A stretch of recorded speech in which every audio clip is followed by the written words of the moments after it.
Thank you all. Well, first of all, Tulsi, thanks for the kind introduction. But most of all, how nice is it that in the Republican Party in the last few months, we've traded Liz Cheney for Tulsi Gabbard, right? That's a hell of a trade.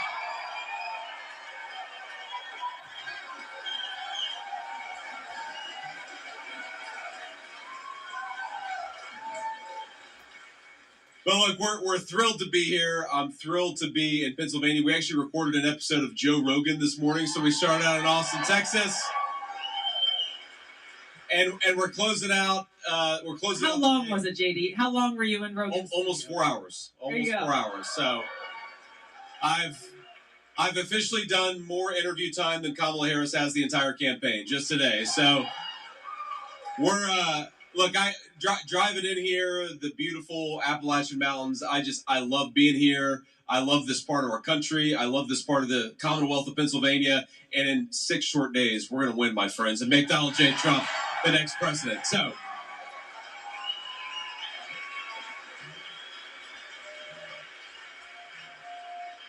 with that, I'm looking forward to tonight. Tulsi, thank you for doing this. We're thrilled. Let's give another round of applause to Tulsi Gabbard. Thank you. Thank you so much. Well, we are right here at home tonight, JD, not only because we are surrounded by so many great patriots who love our country as we do, but we're also surrounded by many men and women who have worn the uniform as we have. And I'm looking forward to the conversation that we have. So we'll kick it off. First, we have David, who's got a question for you. Hey, hello. My name is David. I'm a 3-tour Afghanistan combat veteran. Flew Apaches there. Thank you for your service, David. Spent a lot of time in that country. And let me just say thank you both for your service and your continued service, ma'am. And for all the other veterans that are here too, thank you for giving me the chance. I appreciate that.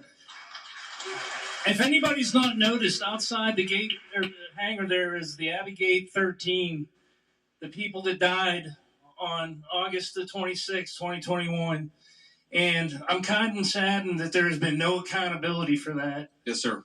So I'd like to know, what is President Trump going to do to help get accountability for that event? David, I appreciate the question, and it's an important one, and thank you for your service, but most importantly, thanks to everybody, including David, for their service in this room. We're thrilled to have you, and we're thrilled to put a president back in the White House who actually respects the sacrifice of American military veterans, and that's exactly what we're going to do.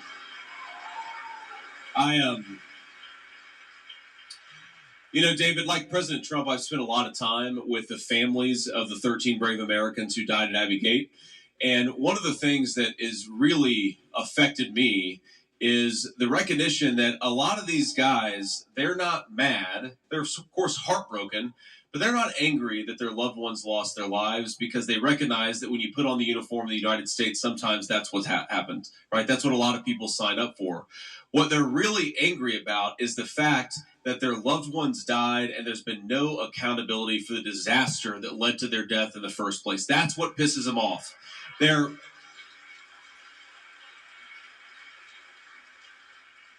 heartbroken to have lost their kids, but they're angry that no one has paid any price for the fact that those kids died because our leadership failed to do its job. I mean, think about this. You get out of Afghanistan, and I think it was the right decision to get out of Afghanistan eventually, but you don't close down the airport before you get out. We basically turned brave Americans into TSA agents in the most dangerous, terrorism-infested area of the entire world. And frankly, we may have been lucky that only 13 Americans died. It could have been much, much higher given the chaos of the situation that was going on the ground.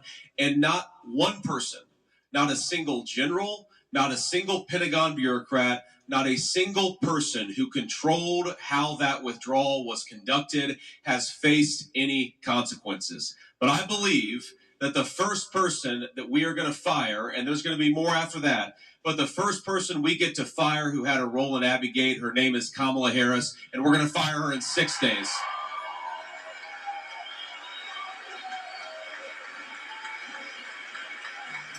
But the last thing I'll say, David, is after that, after we fire Kamala Harris, we have got to get some accountability.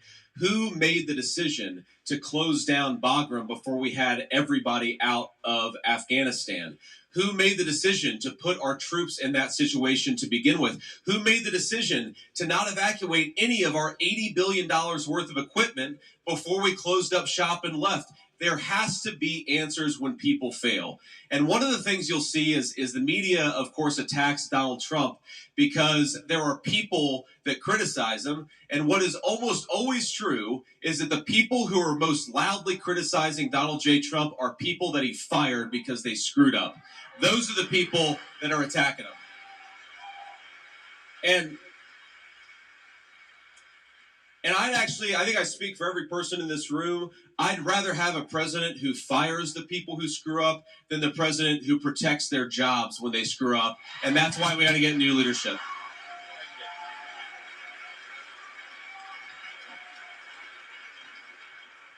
I think that's something that President Trump understands very clearly, is that when you are a leader of any organization, you're responsible for what happens under your leadership. And President Biden, obviously, as you said, fired no one, but it shocks me even that within our military, none of these leaders did the right thing and said, you know what, we screwed up, I resign. Not a single one. That's right. It's a very good point. All right, next we've got a question coming from Ron. Here we go. Hi, Senator, Congresswoman, thanks for being with us today. Appreciate it. I'm Ron, retired from the Air Force after 30 years. Air Force. I can tell you what. The question regards armed forces recruiting and retention. Services are having difficulty making goals just now. Went through the COVID era with a mandated vaccine. I know DOD discharged thousands of troops for refusal to take that vaccine. And we have a lot of young people today who are just frankly unfit to begin military service. And I know you've got a Make America Healthy plan. Could you talk a little about that and how that can address some of these issues? Yeah, well, Ron, I'm happy to take a first stab at that question. And then Tulsi, I'd love to hear your thoughts too, because of course, I think Tulsi understands as well as anybody why the military might be having recruitment challenges in the 21st century. I think there are a couple of things going on, Ron. Is number one, you hit the nail on the head. Why were we firing brave, young, and healthy Marines, soldiers, sailors, and airmen because they wouldn't take the COVID shot? We should let people make these decisions themselves, not throw them out of the military because of it.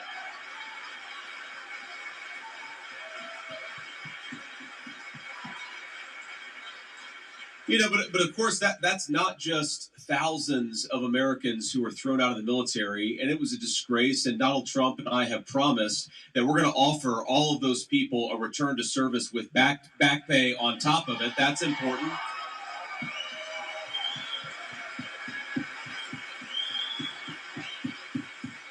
But Ron, think about the effect that has on morale. What does it do when you fire people for simply exercising their own judgment about what they want to put into their own body? What does that say to the next generation of soldiers, sailors, airmen, and Marines? What does it say to their family members? Because we know, in my family, my grandma, my mamaw, had 6 grandchildren. 3 of us enlisted in the United States Marine Corps out of high school. Very often military service is a family affair. So what we did, I think, was a massive slap in the face to our troops, but it also really, really hurt morale.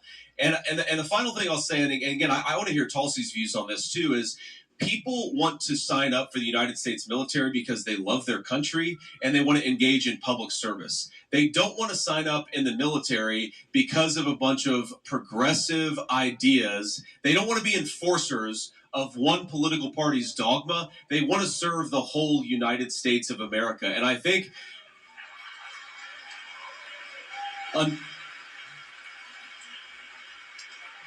unfortunately, whether it's DEI training or, you have our State Department funding progressive politics in foreign countries, like why do your tax dollars need to be funneled through the State Department to do like trans pride parades in the Czech Republic? Like, what does that have to do with the America's national interest? If you, even if you agree with that, and I imagine none of us do, but even if you agree with it, that has nothing to do with America's national interest. So why are our taxpayers funding that stuff? But when you do that, it makes people not want to serve their country because they're worried they're not serving the whole United States of America. They're serving Kamala Harris's radical agenda, and that's going to stop the minute Donald J. Trump becomes president.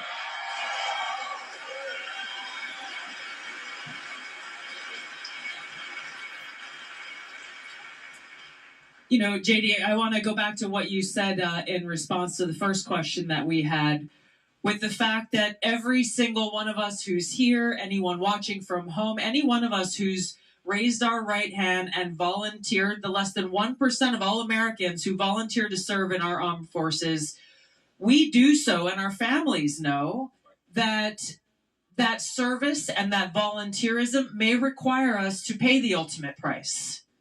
And we do so willingly because of love for our country and our commitment to defending the safety, security, and freedom of the American people. What we don't sign up for is to be used as cannon fodder by politicians who are trying to fund the military-industrial complex or make themselves look tough.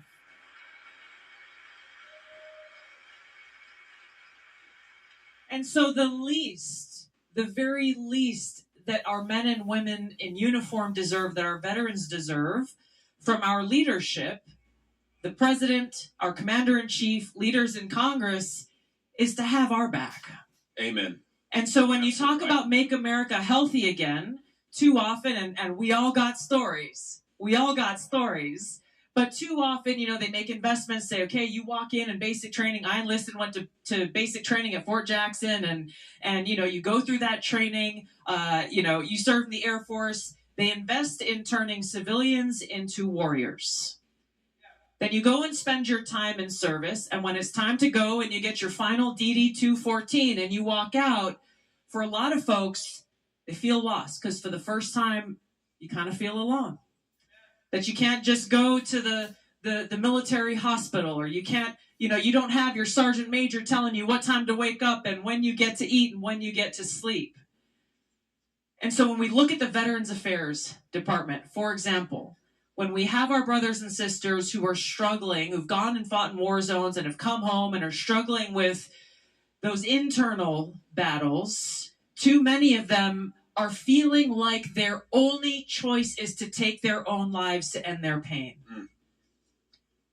That means our leaders have failed our brothers and sisters.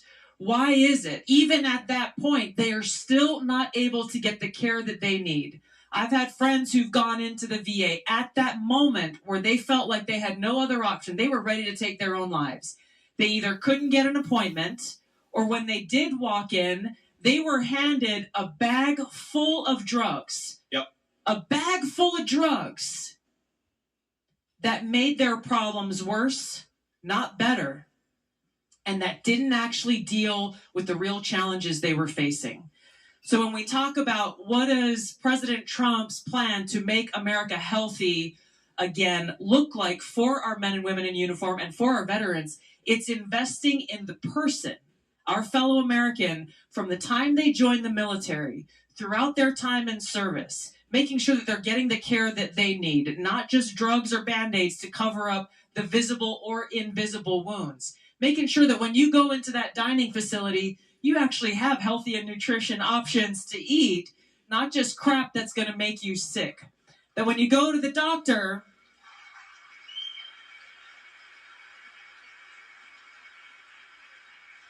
they're not just going to give you pills to cover up whatever pain you are experiencing. And that when it comes time to lay down the uniform, when your service is complete, that you're able to go, as with President Trump's accomplishment in passing the Choice Act, that you're able to go to the provider of your choice, whether that be at the VA or in your local doctor's office, and get the care that you need. And I just want to close by sharing a personal story, because I experienced what a difference this made in my own personal life. I was a member of Congress representing Hawaii. It was the 2nd Congressional District, the rural parts of the state. And there was a Vietnam veteran named Andrew Jamila. He'd been awesome. He was a local leader. He was like the unofficial mayor of his hometown of Waimanalo on the island of Oahu. He called me up one day. Thank God he had my personal cell phone number. And he said, Tulsi, I just had a heart attack and I'm at the hospital down the street. We live like 20 minutes from each other. I'm at the hospital down the street. They tell me if they can't have open heart surgery right now, then I may not survive. The VA hospital, which was about 40 minutes drive over the mountains to the other side of the island, said they would not cover this surgery that would save his life, that he had to get into an ambulance and take that 40-minute drive to get to the VA. His doctor said, you might not make it, Andrew. You might not survive. And so thankfully I was able to help him, and it was because of the Choice Act that he was able to get the care that he needed, that he survived that heart attack and was able to live another day.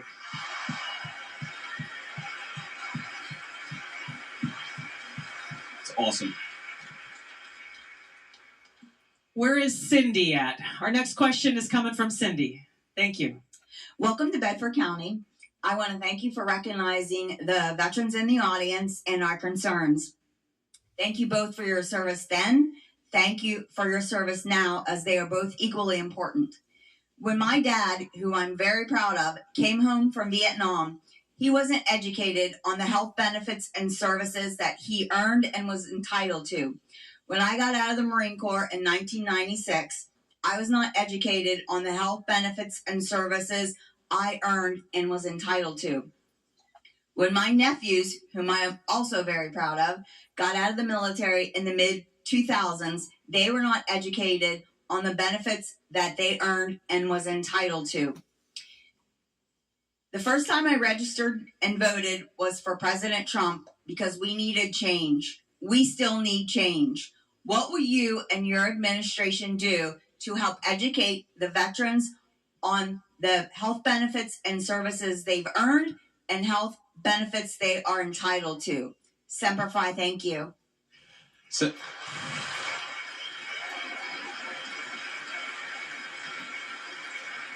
Well, Cindy, Semper Fi, and thank you for the question, and thank you for your, not just your service, but your whole family's service. That's an amazing testament to the American tradition of military service. But I actually have a somewhat similar story, though luckily it didn't have the same personal consequence for me.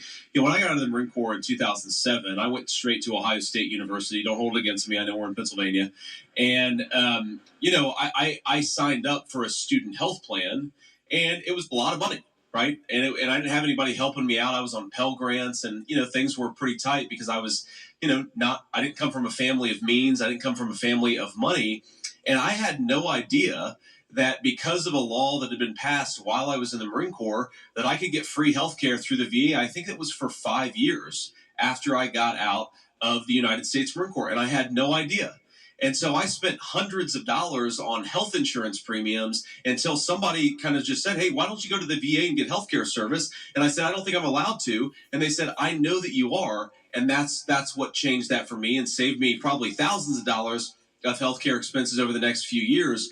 And I think that what we have to do is the Veterans Administration needs to cooperate with Department of Defense and make sure that whether it's the last month or the last week, when folks are getting out of active military service, they need to be educated about what the services that are available so they can take advantage of what they're owed by their own government. That's got to change. And, you know, to Tulsi's point, this is really about keeping the commitments that American taxpayers and the American nation makes to its people who put on the uniform and offer to risk it all for our shared freedom and certainly for our shared prosperity as a country. Here's another thing that's very unusual to me is you've got a lot of Americans right now who are veterans who are sleeping on park benches, who are sleeping under bridges, who don't have access to the care that they need. Well, my attitude is if the politicians and the Pentagon bureaucrats want to send people off to war, they ought to keep their commitments to people when those folks come home from war. We've got to stop this. We just have to do better.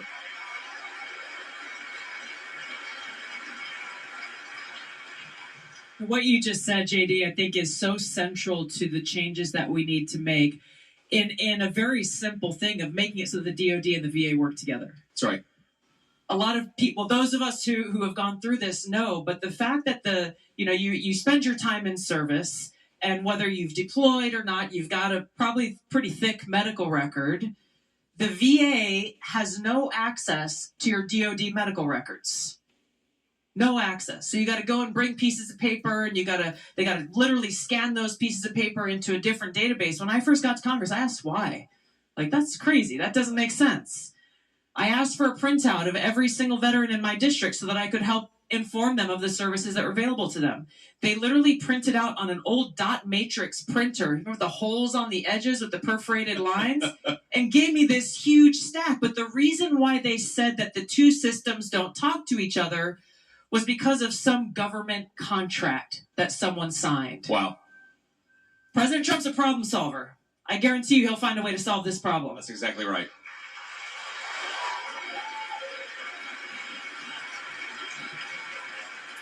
All right, next up, we have Julie.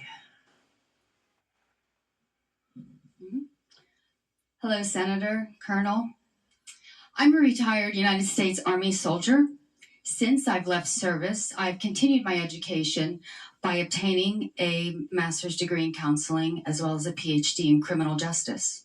So according to the research, 14% of our homeless population in America are veterans. Wow.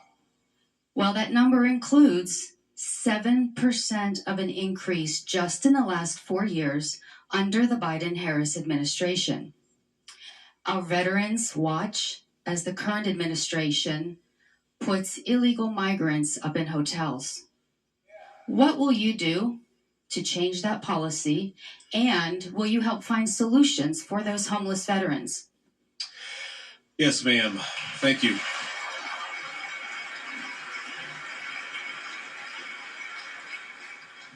Well, thank you, Julie. And here's a basic principle that I think that we could do on practically day one of the Trump administration. We could say that no American tax dollars go to housing illegal immigrants while veterans are homeless in the United States of America. Why?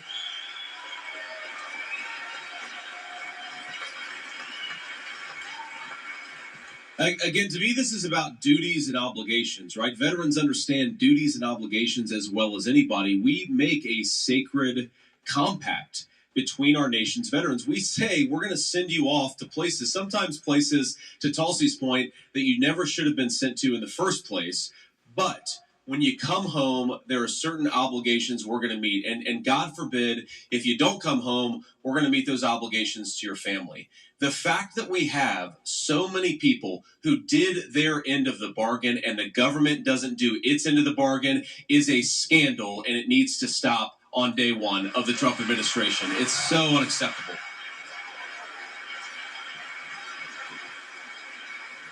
But, Julie, your point drives home a related point here, which is that your question drives home a related point, which is that veterans are very much members of the community, and veterans are affected by the same policies and the same problems that everybody else is, right? Sometimes they're affected more significantly, sometimes a little less significantly. But why do we have 14% of our homeless population who are veterans, and why have we seen such a significant increase? Because housing has gotten totally unaffordable over the last 4 years. There is a direct connection between increased housing costs and increased homelessness. I believe in the state of Pennsylvania, housing costs have increased by about 40% just since Kamala Harris became the vice president of the United States. So if we want to fix the veterans' homelessness problem, let's make housing more affordable for all America's citizens, and let's do it starting immediately.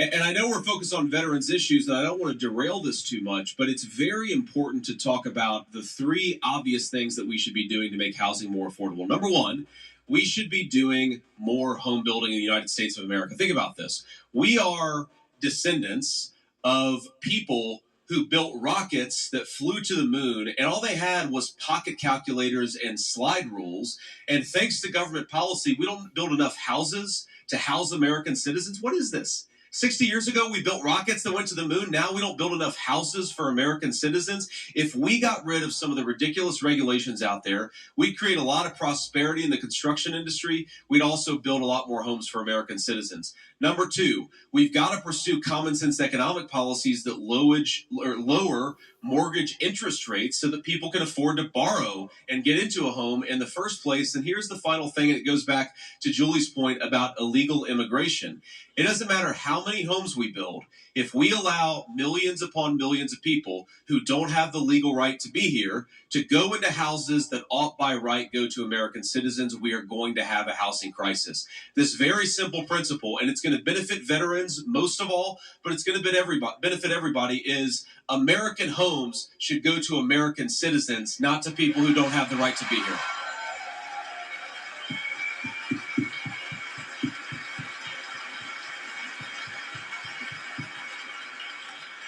Right, our next question is going to come from Jesse.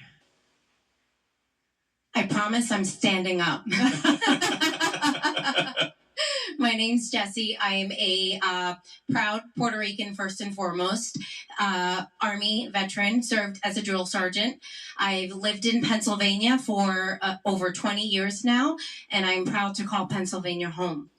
So with all of that being said, I also have a almost 17-year-old son who's looking to join the military. He would love to go to an academy. So my husband and I are getting ready to send him off to do something like this.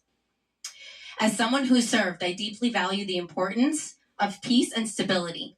In President Trump's first term, he showed a willingness to take bold steps by engaging with leaders across the world to promote peace. Given the current global landscape, can we expect the same level of commitment, proactivity, and diplomacy from him if reelected, especially given that I am now sending my son? Yes, ma'am. First, let me say a couple things. So you said your son might try to apply to an academy. Is that next year? Okay, so the rules are if you need to go to an academy, you need a letter of recommendation from either your senator or your congressman or from the vice president. And I'll say that while I don't know the Pennsylvania senators especially well, if all goes according to plan, I might know a guy who could help with that letter in 6 days. So please reach out to us. No promises, but reach out to us. But I'm so thrilled to hear about your background because I'm actually going to see him tomorrow at an event that we're doing in North Carolina. One of my best buddies in the Marine Corps was a Puerto Rican guy who grew up in the Bronx. You grew up in the Bronx too? Oh, that's awesome. Well, he grew up in just incredibly tough circumstances. I mean, he grew up in a very, very poor family. He was the best Marine that I ever served with. He's just a great, great guy, and I'm going to see him tomorrow. I'm very excited about it. But to answer your question, we are absolutely going to engage in robust diplomacy, robust statecraft.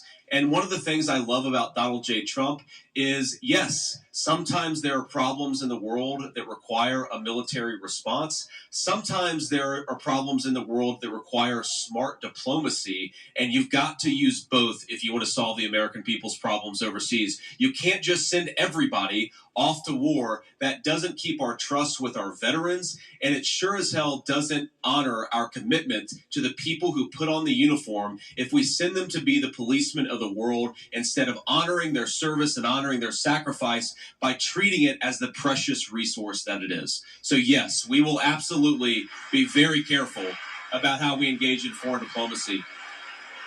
And this is, one of the things that, I imagine most of us are Republicans, or at least are going to vote for President Trump. I know we've got a lot of Democrats and independents in the audience too, including, of course, our great friend up here. And, one of the things that my fellow Republicans will say about Donald Trump's foreign policy is that it was strong, that weakness invites aggression. And that's right. I do think that Kamala Harris's weakness has invited aggression, but I actually think that's only half of the equation, because Donald Trump's foreign policy wasn't just strong, it was also smart.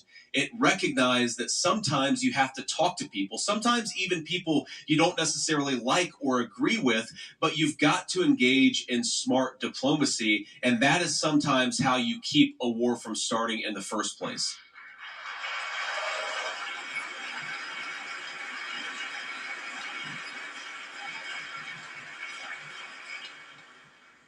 I was a Democrat serving in Congress when President Trump was elected. Yep.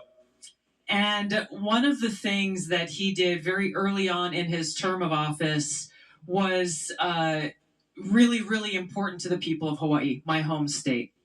As you know, we're the most remote island chain in the world. We are very well within North Korea's proximity of their intercontinental ballistic missiles. At that time, they were still developing their nuclear capability. They are much farther along today than they were back then. But we had a missile scare where we thought early one morning on a Saturday in 2017, every single cell phone went off with an alert that said ballistic missile incoming to Hawaii. You remember this? I remember this. This was a big news story at the time. It was massive for residents and tourists alike. People sitting on the beach in Waikiki watching the sunrise, and their phone goes off and it says ballistic missile incoming to Hawaii. Seek shelter immediately. This is not a test. And it's you can't really imagine what that is like until you experience it. They were just trying to prepare you in case Kamala Harris became president. That's what's going to happen if that nightmare ever becomes real. But we went through. I mean, people sitting on the beach. They're like, where do I go to find shelter? That where here, as if we got that alert tonight, where would we go to find shelter? If we got an alert that Putin was launching a nuclear weapon, where would we go? There is no shelter to be found. And it was a huge wake-up call to realize that fact and that reality.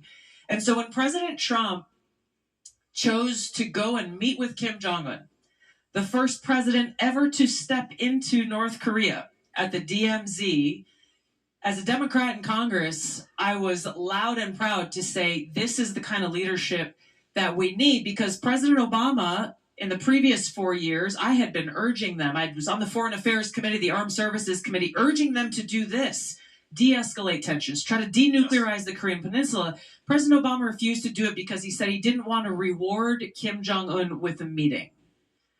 So, JD, I'm just wondering if you can talk about how, there are critics of President Trump who say that his foreign policy is isolationist. Yep. Talk about and tell us why they're wrong.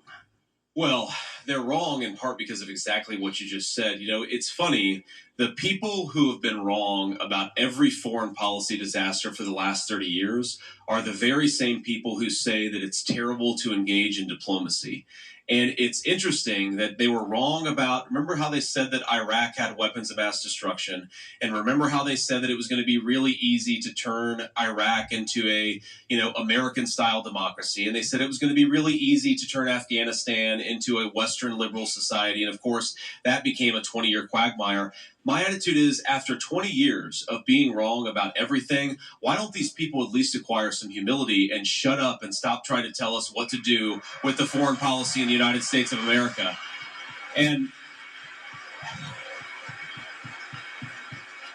the idea that somehow showing up in North Korea and having a conversation is going to reward somebody. What we should be doing is actually having conversations with people and trying to de-escalate situations before they become massive military conflicts. And again, this goes back to the strong versus smart distinction and why both are important. You need both in an American leader. Remember how they all accused, and I've been accused of this, Tulsi's been accused of this, of course President Trump has been accused of being in bed, of colluding with Russia, and yet when George W. Bush was president, Russia invaded a sovereign country. And when Barack Obama was president, Russia invaded a sovereign country. And when Joe Biden was president, Russia invaded a sovereign country. Who was the one guy who prevented the Russians from invading a sovereign country? It was Donald J. Trump. And they never talk about that.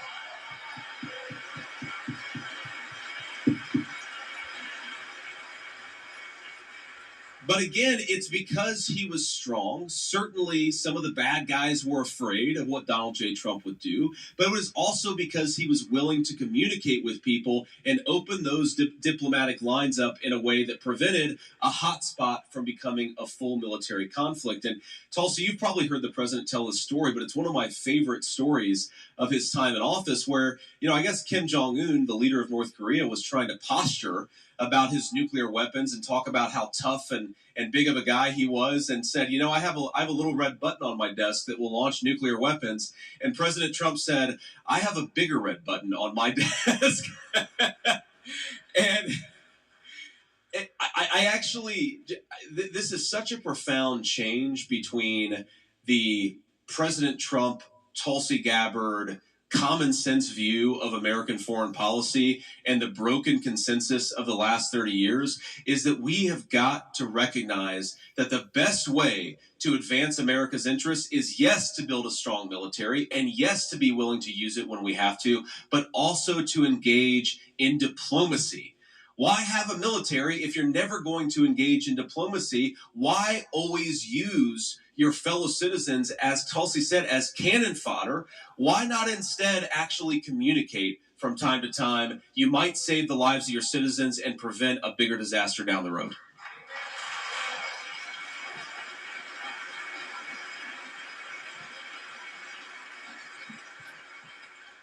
That really, for me, was one of the major driving reasons why I chose to endorse President Trump. David, I'm glad you brought up the 13 who were killed at Abbey Gate. I was honored to announce my endorsement of President Trump on the 3rd anniversary of their sacrificing their lives for our country, because it is essential that every one of us as Americans always keep the memories of those who have paid that ultimate price on our hearts, and that we hold our leaders accountable.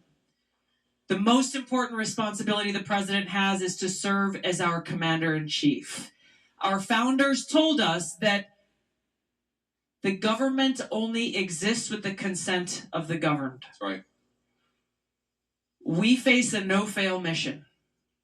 Every one of us, a no-fail mission to save our country and save the world. And President Trump is the only choice in this election that will lead us back on that path towards peace, freedom, and prosperity.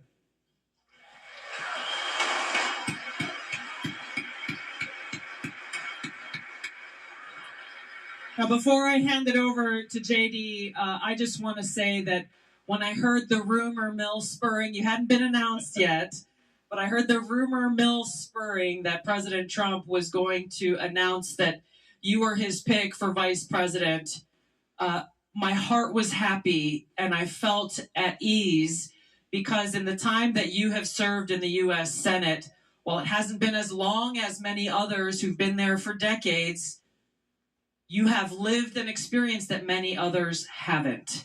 You've seen the cost of war, and you've used that experience in your time leading in the U.S. Senate to take a stand against the military-industrial complex and for peace, and you standing shoulder to shoulder with President Trump, the rest of us can sleep peacefully at night. Thank you. Thank you. Thank you.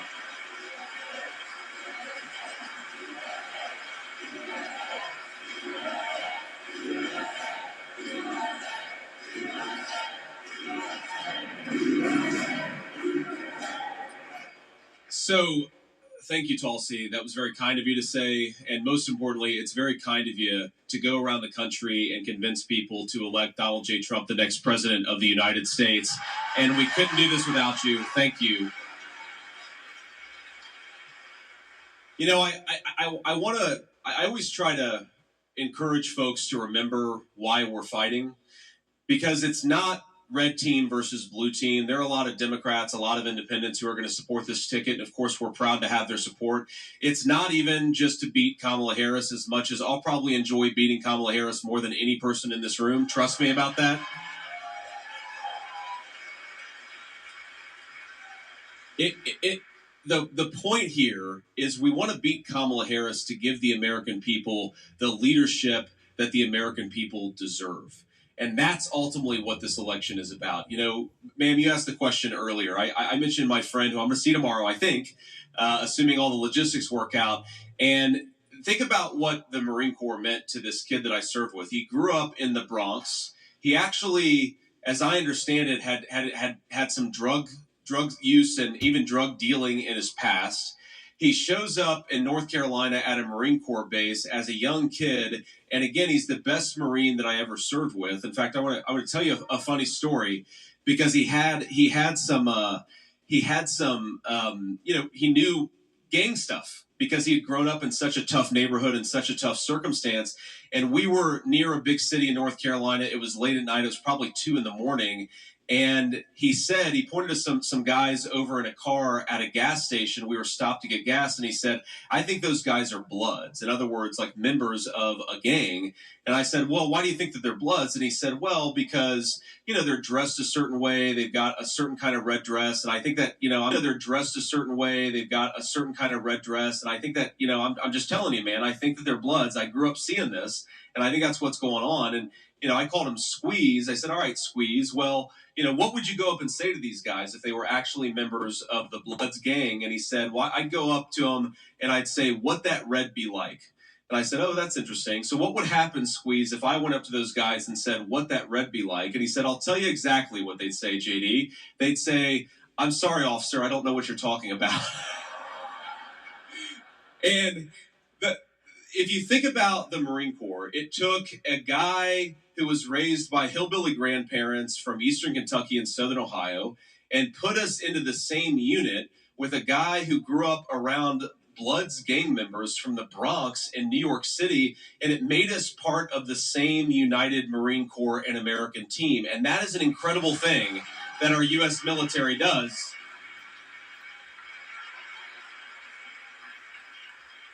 But we've got to ask ourselves, is it going to keep doing that? Is the military going to serve that same important function? As Tulsi said, it takes civilians and turns them into warriors. It also takes people from every walk of life and makes them part of the same team. The former Marine Corps Commandant, General Charles Krulak, said the most important thing that the military does is it wins battles, but it also turns our young people into really proud servants of the United States of America. Is that still going to happen? Is it still going to have that same function for the United States of America if we put Kamala Harris into the Oval Office? I think the answer is no. So what we're up against and what we're fighting for is to preserve the most important and proudest traditions of the United States military, to ensure that our veterans get access to the benefits that they were promised. And the only way that is going to happen is if we fix the broken leadership in Washington, D.C., and give the American people a president that we can all be proud of.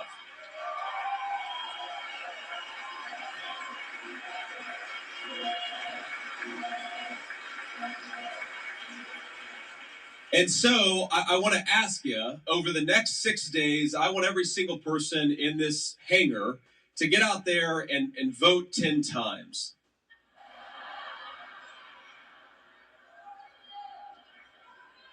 The legal way. The legal way. The legal way you get out there and vote 10 times is you take yourself to the polls and you get 9 of your friends and family to join you.